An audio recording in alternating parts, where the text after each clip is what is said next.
Spock, Uhura e Sulu estão numa missão para recuperar uma caixa de estase, misterioso equipamento que suspende o tempo em seu interior, e acabam enredados num conflito com os perigosos Kzintis, em The Slaver Weapon, episódio da série animada de Jornada nas Estrelas que vamos revisitar agora. Bom, essa é uma história extremamente atípica de Star Trek, né? Temos apenas 3 personagens do elenco principal e sem a Enterprise e sem o Capitão Kirk, tirando aí a sequência de abertura que mostra a Enterprise, tem o monólogo do Kirk, mas no episódio em si não temos nem Kirk nem Enterprise, apenas Spock, Sulu e Uhura aparecem nesse confronto com os Kzinti.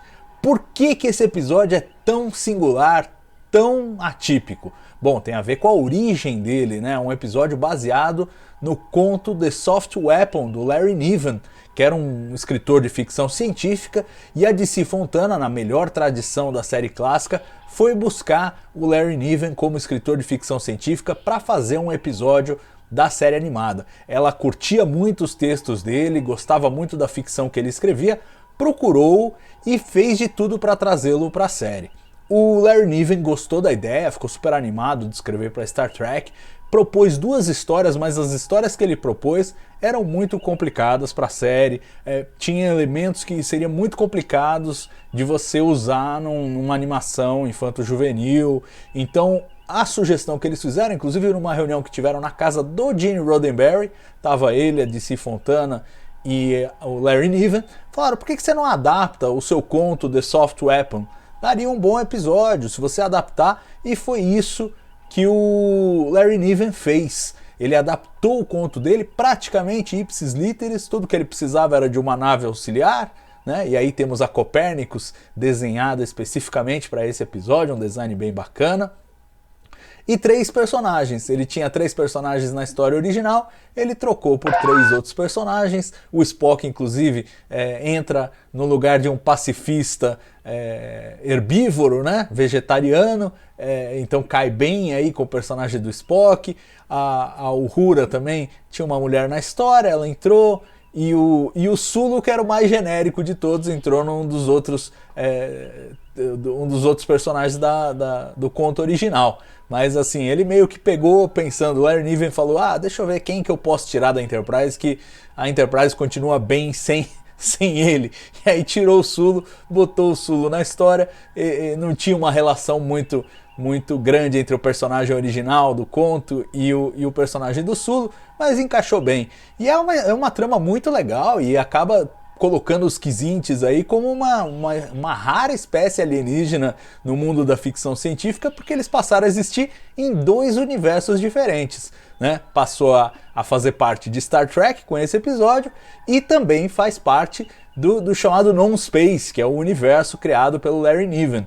O Larry Niven teve certa trepidação aí de colocar os personagens dele em Star Trek, né? É sempre uma coisa, eu vou colocar aqui num outro universo que não é o meu e tal, mas ele acabou, depois de muita reflexão, decidindo fazê-lo, porque achou que ia ser interessante ver o que outras pessoas poderiam fazer com a espécie que ele criou.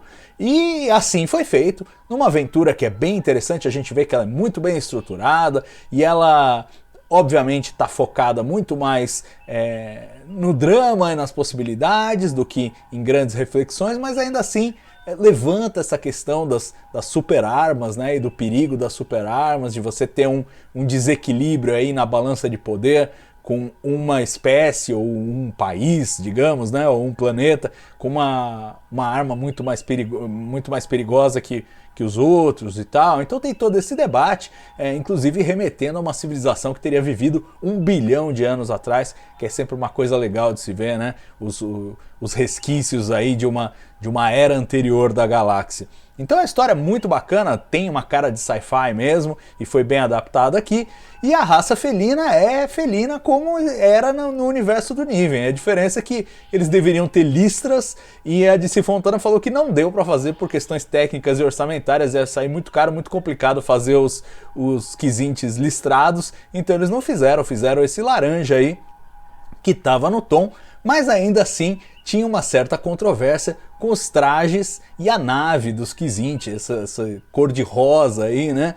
E até pouco tempo atrás achavam que era por conta do Hal Sutherland, que era o diretor dos episódios da primeira temporada aí da série animada, que era daltônico, né? Então por isso achava que por um erro dele ele devia estar enxergando um cinza lá e na verdade era rosa, mas na verdade a pesquisa recente, um guia da série animada aí recém-publicado, que foi atrás, entrevistou as pessoas envolvidas, tudo isso tinha a ver com o Irv Kaplan, que era o colorista, e ele realmente gostava desses rosas e roxos, e era a escolha dele isso mesmo. Mas a DC Fontana, que como a gente já falou aqui em outras oportunidades, ela trabalhava com os roteiros, mas ela não tinha muito envolvimento, nem muito pitaco na forma final dos episódios, ela achou que fosse um erro e pediu desculpa, chegou a ligar pro Larry Niven e falou: oh, desculpa, saiu rosa lá, tal, não era isso que a gente queria.